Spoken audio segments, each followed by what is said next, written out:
नमस्कार जय हिंद दोस्तों, स्वागत है आप सभी का आपके अपने YouTube चैनल अभय स्टॉक पर। मैं हूं आप सभी के साथ अभय यादव। साथियों, हाल ही में या कहें कि 1 अप्रैल से ही जो है कि नए नियम यूपीआई के लागू हो जाएंगे, जिसमें कि यूपीआई ने जो एनपीसीआई है उसने सबसे पहला काम किया है कि कुछ मोबाइल नंबर्स को जो यूपीआई यूजर्स हैं उनके बंद कराने का काम करेगा, जिसमें कि ये चीजें बंद करा देगा। कुछ मोबाइल नंबर बंद होंगे। कौन से मोबाइल नंबर बंद होंगे हम आपको आगे वीडियो में बताएंगे। और साथ ही आपको एक और अपडेट दे देते हैं इसी वीडियो की स्टार्टिंग में कि आप पहले ट्रांजैक्शन करते थे यूपीआई से, तो उसमें आप अब 2000 से जब अधिक का ट्रांजैक्शन करेंगे तो उस पर चार्जेस लगेंगे। ठीक है, चार्जेस आप 2000 से कम के भी करते हैं तब भी लगते हैं, लेकिन उसका टैक्स आपको क्यों नहीं देना पड़ता है वो सारी चीजें इस वीडियो में हम आपको बताएंगे। कितना लगेगा वो भी बताएंगे। साथ ही आप जो एटीएम से पैसा निकालते थे वो भी अब महंगा हो गया है। अब आपको जो है कि एटीएम से पैसा निकालने पर कुछ ज्यादा ही पहले से जो आप टैक्स देते थे उससे ज्यादा की आपसे कटौती की जाएगी। ये सारे नियम 1 अप्रैल से लागू होंगे। तो आइए समझते हैं इस पूरी वीडियो में सारे नियम और जानते हैं कि क्या सही हुआ है क्या गलत हुआ है। आखिर यूजर्स को फिर से मतलब ये लूटने का कोई काम किया गया है या फिर ये जरूरी था सुरक्षा की दृष्टि से या किसी और कारणों से। वीडियो स्टार्ट करने से पहले साथियों बस आपसे छोटी सी रिक्वेस्ट है, हमारे चैनल पर अभी आप सब्सक्राइबर्स देख रहे होंगे 465। आपसे बस इतना रिक्वेस्ट है कि कम से कम आप जो है इसको 470 तो कर दीजिए। इस वीडियो में कम से कम 470 कर दीजिए। जानता हूँ ये टारगेट बहुत बड़ा है मेरे लिए अभी फिलहाल, पता नहीं ये कितने लोगों तक वीडियो पहुंचेगा नहीं पहुंचेगा, लेकिन साथियों आपको बता दें कि आपके एक सब्सक्राइबर से हमें बहुत सारा मोटिवेशन मिलता है और हम जो भी जानकारी आप तक पहुंचाते हैं हमेशा ऑथेंटिकेट पहुंचाते हैं। देखिए इस समय मेरी तबीयत गड़बड़ है, इसलिए ये वीडियो कल परसों ही आ जाना था, लेकिन तबीयत गड़बड़ होने की वजह से ये चीज मैं आप तक डिलीवर आज कर रहा हूँ। चलिए स्टार्ट करते हैं वीडियो से। होप करते हैं कि आप लोग सब्सक्राइब कर देंगे। चलिए स्टार्ट करते हैं साथियों। बात करते हैं कि हो क्या रहा है। तो जो नया नियम है यूपीआई का वो 1 अप्रैल 2025 से लागू हो रहा है, जिसमें कि सुरक्षा बढ़ाने, धोखाधड़ी को कम करने और उपयोगकर्ताओं के अनुभव को सुधार लाने के उद्देश्य से महत्वपूर्ण परिवर्तन जो है कि लाए गए हैं। ये परिवर्तन उपयोगकर्ताओं, बैंकों, भुगतान सेवा प्रदाताओं और जो पीएसपी यानी कि जैसे पीएसपी उनको कहते हैं, जैसे कि फोन पे वगैरह, फोन पे हो गया, गूगल पे हो गया, पेमेंट हो गया, पेटीएम हो गया, इन सभी को पीएसपी के अंतर लाया जाता है, जो व्यवसाय सहित विभिन्न हितधारकों को जो है कि प्रभावित करते हैं। साथियों जो एनपीसीआई है, national payments corporation of India, ये एनपीसीआई इसने अपने पिछले कुछ सर्कुलर में संशोधन किया है, जिसमें कि कहा है कि न्यूमेरिक आईडी के लिए जो है कि इसने नया निर्देश जारी किया। साथ ही सभी यूपीआई सदस्य बैंकों को जो है कि भुगतान सेवा प्रदाताओं को, जो कि पीएसपी अभी हम आपको बताए इधर गूगल पे, फोन पे, और जो थर्ड पार्टी एप्स हैं उनको 31 मार्च 2025 तक इन नियमों का पालन करने के लिए बोला है। इसमें नियम बताते हैं कि बैंक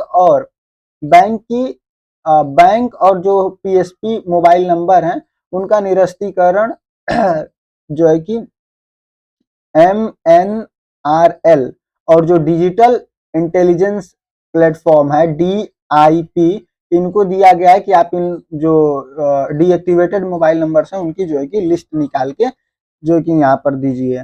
साथियों पुनर्चक्रित या फिर संशोधित मोबाइल नंबरों की निगरानी के लिए उन्हें साप्ताहिक आधार पर अपने डाटाबेस में ताजा अपडेट रखना होगा। इससे पुरानी उपयोगकर्ता जानकारी के कारण होने वाली लेन देन संबंधित त्रुटियों में कमी आएगी। यहाँ पर देखिए मैं आपको अब सिंपल भाषा में समझा देता हूँ पूरी बात को। जैसे आपके पास कोई यूपीआई नंबर है जो कि अभी डीएक्टिवेट हो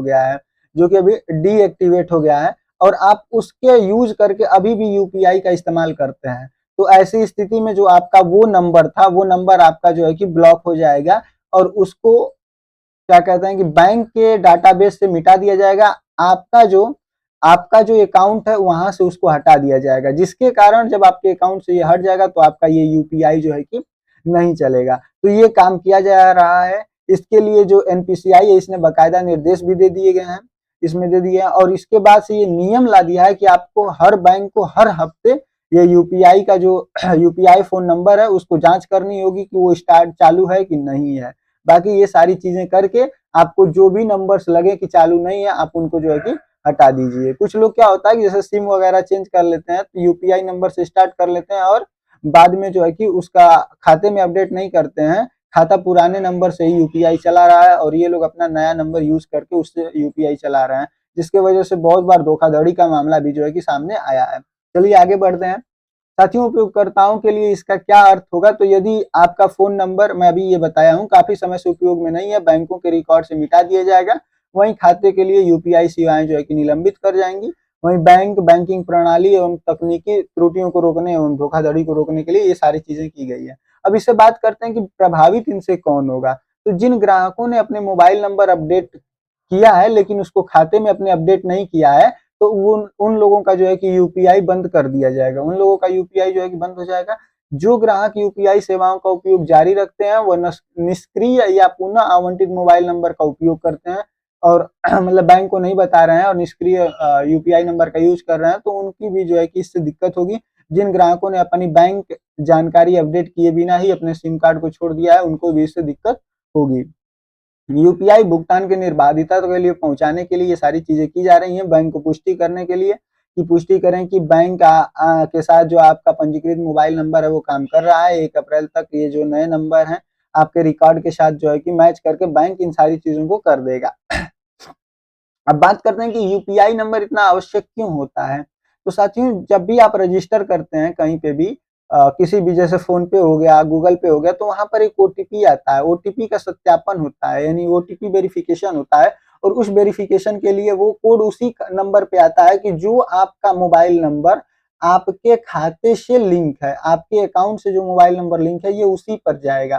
तो इसलिए ये मोबाइल नंबर बहुत जरूरी है। यदि यह निष्क्रिय हो जाता है तो पुनः आप साइन इन असाइन हो जाते हैं, यानी कि आप लॉग आउट हो जाएंगे उससे, तो आपकी लेन देन विफल हो सकती है और ये पैसा गलत खाते में भी जाने के चांसेस हैं। साथियों, इसका बैंकों का पर क्या इफेक्ट पड़ेगा, तो फ्रॉड के केसेस कम हो जाएंगे, लेकिन और जो बैंक्स हैं उनके पास जो है कि रेगुलर मोबाइल नंबर से अपडेट्स करने और जो कि एक्यूरेट उनके पास जानकारी होगी।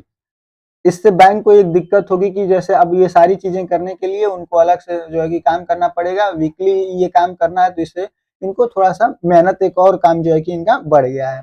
बस यही है बैंकों की दिक्कत। बाकी जो फोन पे, गूगल पे, पीएस जो कंपनियां हैं, जैसे गूगल पे हो गया, फोन पे हो गया, तो इन पर क्या पड़ेगा असर, तो इनमें भी जो है कि इम्प्रूवमेंट होगी। जो लगातार बार बार ट्रांजेक्शन कभी फेल हो जाते थे, तो वो चीज अब नहीं होगी, क्योंकि अपडेट रहेगा, मोबाइल नंबर नया रहेगा, सभी लोगों को पता रहेगा कि हाँ ये मोबाइल नंबर चल रहा है, तो उस पर ट्रांजेक्शन करने पे वो फेल नहीं होगा।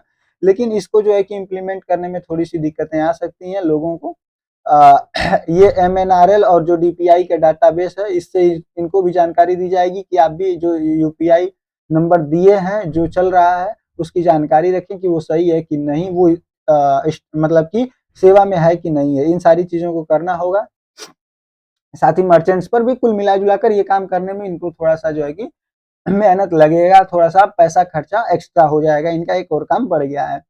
साथियों, यहाँ पर आप देख सकते हैं कि कुछ दिन पहले ही ये रिपोर्ट आई थी कि cabinet approve UPI incentive 1500 crore रुपया टू बैंक्स, यानी बैंक्स को 1500 करोड़ रुपए का जो है कि इंसेंटिव जो दिया गया है उसकी बात यहाँ पर की गई है सरकार द्वारा, कैबिनेट द्वारा। तो ये क्या चीज था, तो साथियों जानते हैं, आप जब भी यूपीआई ट्रांजेक्शन करते हैं तो कुछ चार्जेस लगते हैं, भले आप 50 रुपए का करें, 100 रुपए का करें, या फिर आप 2000 का करें या 20,000 का करें। तो पहले क्या होता था कि इन सारे खर्चों का जो टैक्स लगता था वो सब सरकार इसको बैंकों को सब्सिडी के रूप में जो है कि सब्सिडी के रूप में बैंकों को दे देती थी। लेकिन इस बारी क्या किया गया है कि इन्होंने 1500 करोड़ रुपए ही बस बैंकों को दिए हैं और सरकार का कहना है कि हम 2000 रुपए तक के अंदर के, इसके अंदर के जो भी ट्रांजेक्शन होंगे उस पर जो है कि हम यूपीआई चार्ज नहीं लेने देंगे। बाकी इससे ऊपर के जो होंगे उसके लिए हम जिम्मेदार नहीं होंगे, मतलब हम उसके लिए आपका टैक्स जो है कि हम नहीं देंगे, आप जो यूजर्स है उनसे वसूल लीजिए। तो अब आपको ये भी दिक्कत होगी कि जो 2000 रुपए से अगर आप ऊपर का इस्तेमाल करते हैं, भेजते हैं किसी के पास, तो आपको जो है कि टैक्स लगेगा और वो टैक्स आपको ही देना पड़ेगा। अब वो सरकार की जिम्मेदारी नहीं रह गई है। साथियों, आपको बता दें कि एक तरीके से यह भी हो सकता है, हम लोग कह सकते हैं कि पहले हम लोगों को लत लगाई जाती है, जैसे कि भारतीयों का काम है जो चीज फ्री में मिलती है और थोड़ा सुलभ होती है तो उसको जो है कि बहुत तेजी से इस्तेमाल करते हैं। जैसे आपने देखा होगा जब जियो आया था, जियो ने डाटा कितना जो है कि सस्ता कर दिया था, डाटा बहुत ज्यादा सस्ता कर दिया था, सारे लोग जियो पर टूट पड़े। उसके बाद धीरे धीरे इसने भी अपना जो है कि ग्राफ ऊंचा कर लिया। साथ ही इसी तरह आप देख सकते हैं अब यूपीआई में जो क्या है, सरकार पहले यूपीआई के लिए खुद ही मतलब प्रमोशन की सारी चीजें की, अपने रुपे पे कार्ड के लिए जो रुपे कार्ड था उसके लिए की, लेकिन अब इन सभी पर जो टैक्स लगेंगे वो आपको अपने खाते से देने होंगे। अब इस पर भी जो है कि चीजें बढ़ाने स्टार्ट कर दी है। यहाँ पर आप देख सकते हैं कि जो ट्रांजेक्शन वॉल्यूम है, वैल्यू है 2025 में यूपीआई का इसने पूरा रिकॉर्ड तोड़ दिया है। ये करीबन 23.48 लाख करोड़ रुपए का जो है कि ट्रांजेक्शन 2025 में जनवरी के महीने में ही बस हुआ था। ठीक है, तो ये चीजें हैं। साथियों आपको बता दें कि यूपीआई नाउ अकाउंट करीबन 80% रिटेल पेमेंट का जो ये क्रॉस है पूरे भारत में, उसमें यूपीआई 80% इसका जो है कि हिस्सेदारी है। आपको बता दें कि अगर इन प्लेयर्स में भी बात करें कि सबसे ज्यादा ट्रांजेक्शन होते किस ऐप से हैं, तो जो 48.4% का जो मार्केट शेयर है, यानी कि अप्रोक्स मान लीजिए कि 50%, ये पूरा फोन पे ने कवर किया हुआ है। ये फोन पे है, उसके बाद जो है कि आपका गूगल पे, पेटीएम, ये सारी चीजें जो है कि भारत पे वगैरह हैं। तो ये इसमें जो यूजर्स हैं करीब 590 मिलियन यूजर जो है कि इसको यूज कर रहे हैं। साथ ही यहाँ पर मैं आपको बता दिया कि एटीएम से कैश विड्रॉल भी जो है कि अब कॉस्टली हो जाएगा मई से। अब कारण इसका क्या है वो हम आपको आगे बताते हैं। साथियों भारतीय रिजर्व बैंक ने एटीएम से पैसे निकासी पर इंटरचेंज शुल्क बढ़ा दिया है। ये इंटरचेंज शुल्क क्या होता है, तो हम आपको बता दें कि जो एटीएम इंटरचेंज शुल्क होता है वो शुल्क है जो ग्राहकों को एटीएम सेवा प्रदान करने के लिए दूसरे बैंकों को, छोड़िए ये पढ़ने का जरूरत नहीं है, हम अब आपको समझाते हैं सबसे पहले आसान भाषा में। जैसे मान लीजिए आपके पास एसबीआई का खाता है या फिर आपके पास एचडीएफसी का खाता है, एचडीएफसी का खाता है, आपको एचडीएफसी ने क्या दिया, एटीएम दिया। अब आपको ये सुविधा है कि आप किसी भी एटीएम में जाकर ये पैसा निकाल सकते हैं। आप गए एसबीआई के एटीएम में और यहाँ से जो है कि आपने कुछ अपना अमाउंट मान लीजिए 10,000 रुपए जो है कि यहाँ से विड्रॉल कर लिया, तो एसबीआई क्या करेगा, ये चार्ज करेगा एचडीएफसी से कि भैया आपके यहाँ इतना जो है कि ट्रांजेक्शन किया गया है तो आप हमको चार्ज दीजिए, मतलब हमारे एटीएम का यूज करके आपके बैंक से पैसा निकाला गया है तो आप हमको दीजिए। यही काम अगर कोई एसबीआई वाला एचडीएफसी बैंक से पैसा लेने के लिए करेगा, एचडीएफसी एटीएम से जाकर पैसा लेगा, जिसके पास एसबीआई का एटीएम है, इसका एटीएम है, और वो एचडीएफसी बैंक से जाकर जो है कि एचडीएफसी एटीएम से जाकर जब पैसा निकालेगा तो एचडीएफसी चार्ज करेगा एसबीआई से, तो इसी को कहते हैं इंटरचेंज शुल्क। तो यही जो है कि अब बढ़ाने की बात की गई है। आपको पता है कि बहुत सारे जो जैसे अब ये टाटा का है इंडी कैश, इंडी कैश जो है कि एटीएम है, तो आप लोगों को पता है कि ये जो है बैंक तो कोई है नहीं, लेकिन ऐसे ऐसे कई सारी कंपनियां हैं जो अपना एटीएम प्रोवाइड करती है ताकि लोगों को दिक्कत ना आए और पैसा निकाला जा सके। तो इसी को बढ़ाने के लिए जो है कि बढ़ाने के लिए इसी को इन्हीं कंपनियों ने, इन जैसी कंपनियों ने ही कहा है कि जो है कि इस चार्ज को बढ़ाया जाए, तो इस चार्ज को जो है कि बढ़ाया गया है। आप सभी लोगों को यह पता होगा कि the number of free transaction, आप लोगों को अगर आप मेट्रो सिटीज में रहते हैं जैसे कि मुंबई हो गया, दिल्ली हो गया, चेन्नई, कोलकाता, बेंगलुरु, हैदराबाद, तो यहाँ पर आपको 3 ट्रांजेक्शन जो है किसी अन्य अन्य जो है कि बैंकों से या किसी अन्य बैंक के एटीएम से करने पर आपको 3 ट्रांजेक्शन फ्री होता है। इसका चार्ज जो है कि आपका बैंक खुद ही उठाता है। लेकिन अगर आप किसी 3 से अधिक करते हैं तो उसका चार्ज आपको फिर देना पड़ता है। इसी तरह आप अगर ग्रामीण इलाके में रहते हैं तो वहां पर आपको करीबन 5 जो है कि 5 ट्रांजेक्शन जो है कि फ्री मिलता है। ये 5 ट्रांजेक्शन का जो खर्चा होता है ये आपका बैंक खुद उठाता है, आपको इसका कोई भी बोझ नहीं होता है। अब ये होता कितना है, तो साथियों जो फाइनेंशियल ट्रांजेक्शन होता है कैश विड्रॉल का, ये 19 रुपए पर ट्रांजेक्शन कर दिया गया है, जो कि पहले 17 रुपए था। यानी कि आप दूसरे बैंक का एटीएम यूज करते हैं तो पहले आपसे 17 रुपए जो है कि चार्ज किए जाते थे, अगर आप जो लिमिट है उससे अधिक का जो है कि ट्रांजेक्शन कर रहे हैं तब। लेकिन अब इसको बढ़ाकर 19 रुपए कर दिया गया है, यानी कि 2 रुपए। आपको लग रहा होगा कि कितना खास बढ़ा है, 2 ही रुपए तो बढ़ा है, लेकिन इसका असर कितना होगा जब आप चेक करने जाएंगे ना, तब आपको समझ में आएगा। साथ ही जो आप बैलेंस इंक्वायरी मिनी स्टेटमेंट वगैरह निकालते थे, तो इसका चार्ज था वो 7 रुपए था पर ट्रांजेक्शन, नहीं 7 रुपए कर दिया गया है, पहले जो था वो 6 रुपए था।